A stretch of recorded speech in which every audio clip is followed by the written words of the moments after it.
So because there are no cards in play when we've come to play, you actually end up starting on point 4. We'll go reason through the rest of them in a minute, but just start with point 4. Now, what you do is you roll the d5. So that's this one here, okay? And you roll that. We've got 5 bleeps, okay? So we've got 5 there, we get 5 bleeps. 1, 2, 3, 4, 5. So these, you know, the facilitator doesn't have to take these. You can offer up the bleeps to, you know, whoever's rolled the dice or whatever, any of the trainees. And what you do is you can hand these round, and you know, people can have a bit of a discussion about which one they want to play first. So I'll just show you. Within each of these cards, you've got what the case is. So this case is an epidural, and you can see where it is, labour ward. So this is the labour ward. And just a little vignette. So 24-year-old female requests an epidural in preparation for augmentation of labour. Fine. So each one of these cards will be either more important or less important than the other. And, you know, each one has a certain degree of potential to be more important than the others for a variety of reasons. And what this is just meant to create a bit of a discussion throughout the trainees about which case you think is the most important than the others. So, I mean, the most important one probably here is going to be the medical emergency, an 18-year-old female with an intentional TCA overdose, with the parents very distressed. But there is a hallux removal. There is also a burr hole, but this has no midline shift. And then there's someone in recovery who's actually post-spinal sedation, post-below knee amputation, who's developed aggression. So one can have a bit of a debate about what it is, but just say we end up suggesting that the medical emergency here might be the most important, just so that I can show you how you play the cards. So this is throughout the discussion, through the trainees and the facilitator, people have come to discuss this, and this is the most important one here. What one does is you put it onto the area that it's going to be played into. So for example, this is A&E Resus, and they're both coloured the same to try and hopefully show you. Give a bit of an indication. And what you do, first off, you don't put a doctor straight on there. What you do actually is you roll your D10. Now, this is to represent that some cases are more likely to be cancelled, or you know, or the epidural is, you go to do the epidural and the patient's delivered a baby, or you go to the laparotomy and the patient has suddenly had a big poo. So it means that you don't need to necessarily do the bowel obstruction anymore. And so there's a bit of a chance with regards to that. Now, if you look at this card, this is cancelled if a D10 roll is more or equal to 10. So it's unlikely. So it's about a 10%, 1 in 10 chance of that. And what we'll do is roll the dice. 2. Fine. So because that is not 10, then what we do is we place this doctor on the card, which is on the board. Now, you can see that this has got hours required, 1. So what we do, we place that on the 1 on that card, which helps with timing things later. You'll see what I mean in a minute. Fine. And we'll just talk about it and say that we also do this burr hole for whatever reason. This is in neurosurgical theatres. You can see it's blue, so it's blue. We'll stick that on there. And then what we'll do is roll the 10, because now this is cancelled if then it's equal to or more than 9. So 2. So we do have to do that case. And we put it on the 2 because the 2, that's how many hours are required to do this case. And we'll do the epidural as well. So we'll place that in there, and that's a 10. So 9, we definitely still have to do that. It's a 1 hour procedure. Fine. So look, we've got no more doctors. We haven't done the recovery issue, which possibly, arguably, one should have done. And then also the hallux removal in a 67-year-old female diabetic smoker with COPD who wants to have a GA. So each vignette has got maybe a little something that might spark a little bit of a discussion as well. But overall, this is probably where you'll come to a sort of situation. You don't have to use all your doctors.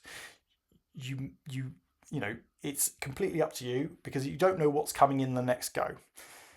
Equally, you still have got, if you can see here, consultant on call. This is a little joke square where, you know, the consultant has a swimming pool and a big house. But the idea with this is that if you want and you run out of people, or you know, need extra advice or something, there's always someone to call, and that is this sort of consultant on call. And you can, you know, use that in a sort of S-bar handover type manner, or if you just want to call the consultant in, then you place the consultant in their red car and they'll come in next go. Okay, so we've got a couple of these. These still need to be dealt with. And so what we'll do is we'll put them on our CPOD list. So I'll just put that over there. These are things that we need to deal with. There are some cards in here which you very much need to deal with. There are some cards in here that you very much don't need to deal with in an overnight situation.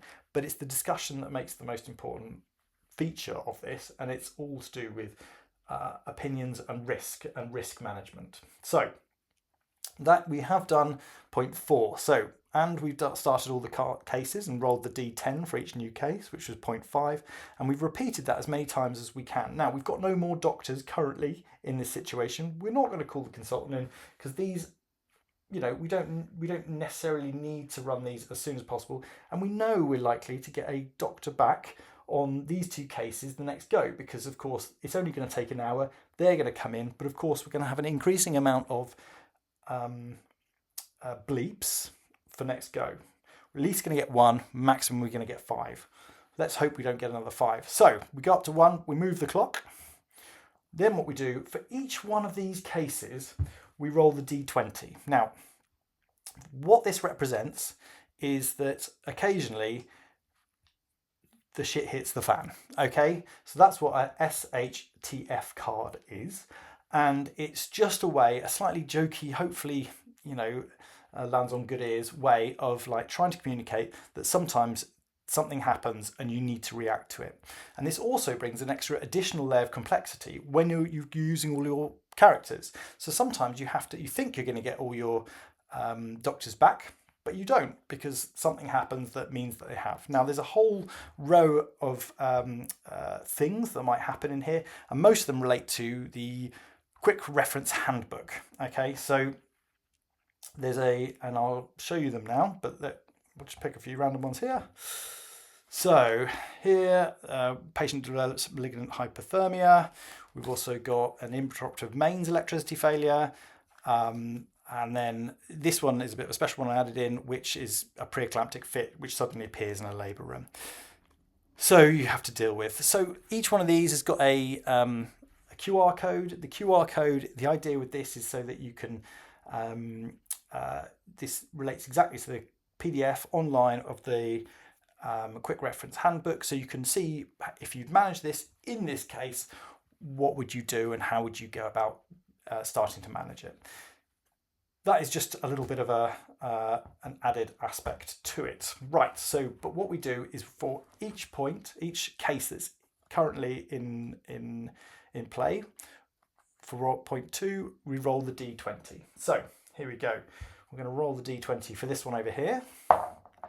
5. So you can see that if you get a very low number with this, it's not very good. So that's 15.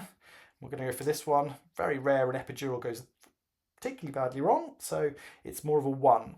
With the other cases, they can be a bit higher. So that's 11. Fine. So nothing activated an SHTF card. Fine. So what we do is we move along the doctors to the next hour.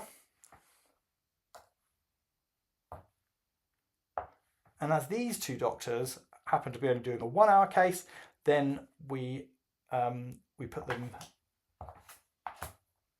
The cards then get used and they're all done. Fine. So what have we got here? Next one is we roll the D5. So you've got these 2 cases that are still going. So that's if you remember, the hallux removal and the recovery issue, which you haven't quite dealt with as of yet. But we roll the dice and we've got 4. So still quite high scoring card, which is fine. I mean, sometimes things really do happen. So we've just got to hope that some of these aren't things that we need to do.